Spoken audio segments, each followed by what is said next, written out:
وتلك الأمثال نضربها للناس لعلهم يتفكرون هو الله الذي لا إله إلا هو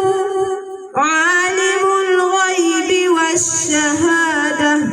هو الرحمن الرحيم